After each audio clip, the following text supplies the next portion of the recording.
ફેફસાનું cancer આજે ગુજરાતમાં એટલું વધી રહ્યું છે, એનું સૌથી મેઇન કારણ છે બીડી અને સિગરેટ. પરિવારમાં હર કોઈ એવું ને એવું સદસ્ય હોય છે જે બીડી કે સિગરેટ પીવે છે. એના લીધે લંગ કેન્સર થવાના ચાન્સીસ બહુ વધારે વધી જાય છે. આજે ગુજરાતમાં બીડીનું સેવન એટલું વધારે વધી રહ્યું છે, જેના લીધે લોકોને તકલીફ થઈ રહી છે. આજે ગામડું બોલો કે શહેર બોલો, કોઈના પણ લોકો બીડી તો પીવે જ છે. બીડી કે સિગરેટનું સેવન એટલું ખરાબ છે શરીર માટે, જે આજે ખબર નહીં પડશે પણ એને રેગ્યુલર લેવાથી ખબર પડે છે. લોકો આજે બીડી સ્ટ્રેસ રિલીફ કરવા માટે, ટેન્શન ના થાય એના માટે પી રહ્યા છે. આજે યંગ જનરેશન તો ટાઈમપાસ માટે, ખાલી એમને ટ્રાય કરવા માટે પી રહ્યા છે. આ એક નાનકી વસ્તુ ચાલુ કરવાથી તમારે જિંદગીભરની બીમારી થઈ શકે છે. હવે આપણે બધાથી ઇમ્પોર્ટન્ટ વસ્તુ ઉપર વાત કરશું કે લંગ કેન્સર શું હોય છે. જ્યારે બોડીની અંદર લંગ્સમાં નનકા કેન્સરના સેલ્સ ફોર્મ થઈને એક ટ્યુમરનું રૂપ લે છે. સ્ટાર્ટિંગમાં જ્યારે એ સેલ વધતા હોય છે ત્યારે તમારે કોઈ જ સિમ્ટમ દેખાતું નથી.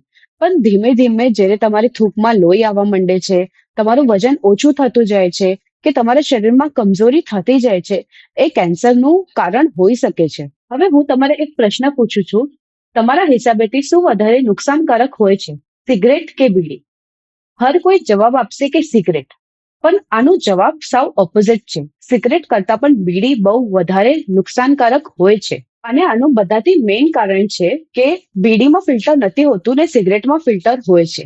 જ્યારે તમે એક બીડી પીવો છો, એ ટોક્સિન્સ ડાયરેક્ટ તમારા લંગ્સના અંદર જાય છે. સિગરેટ કરતા પણ વધારે જાય છે. અને એના જ લીધે જે લોકો બીડી પીવે છે એમાં કેન્સરનું પ્રમાણ વધારે હોય છે. સિગરેટ અને બીડી બેઓમાં નિકોટિન, કાર્બન મોનોઓક્સાઇડ અને ઘણા એવા કેન્સર થવાવાળા એજન્ટો હોય છે, જેના લીધે કેન્સર થવાનું રિસ્ક બહુ વધારે વધી જાય છે. રિસેન્ટલી ગુજરાતમાં બહુ વધારે લંગનું કેન્સર વધી રહ્યું છે. ઘણા બધા પુરુષોને કેન્સર થવા માંડે છે અને એનું બધાથી મેઇન કારણ છે તંબાકુનું સેવન. ઘણા બધા પુરુષો છે, આજની યંગ જનરેશન છે, તંબાકુ, બીડી, સિગરેટનું સેવન કરી રહ્યા છે. એ લોકોના પરિવારના બારેમાં સોચતા નથી.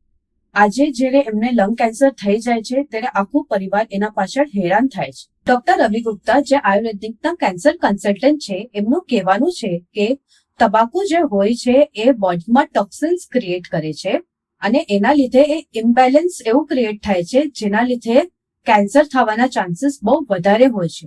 એટલા માટે જેટલી જલ્દી બની શકે એમ તમારે તંબાકુ, બીડી, ગુટકો, સિગરેટ છોડવું જોઈએ. ડોક્ટર રવિ ગુપ્તા, જે આયુર્વેદિકના કેન્સર કન્સલ્ટન્ટ છે, એમનું કહેવાનું છે કે લંગના કેન્સર માટે ઘણી બધી એવી હર્બલ દવાઓ આવે છે, રસાયણા, પંચકર્મા જેવા ઘણા બધા એવા આયુર્વેદિક ઇલાજો આવે છે, જે લંગ્સના કેન્સર માટે અસરદાયક હોઈ શકે છે. અને હજી પણ આયુર્વેદિકમાં ડાયટરી અને લાઇફસ્ટાઇલના મોડિફિકેશન્સ આવે છે, જેનાથી પેશન્ટ જલ્દી ઠીક થાય છે, એનું ઇમ્યુન સિસ્ટમ વધે છે અને પેશન્ટ માટે સારું રહે છે. મારું આજની યુથને અને જેને રેગ્યુલર હેબિટ છે બીડી, તંબાકુ, સિગરેટ, ગુટકો ખાવાનું, એના માટે એક જ મેસેજ છે કે જેટલું જલ્દી થઈ શકે એટલું બીડી, ગુટકો, સિગરેટ, તંબાકુ, ખૈની બધું ખાવાનું બંધ કરો.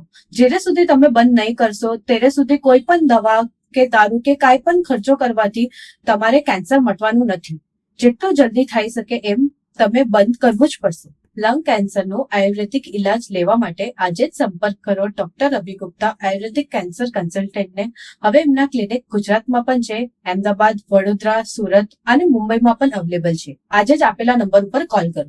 આજે જ શરૂઆત કરીએ એક હેલ્ધીયર જીવનની અને ટોબેકો ફ્રી લાઈફની.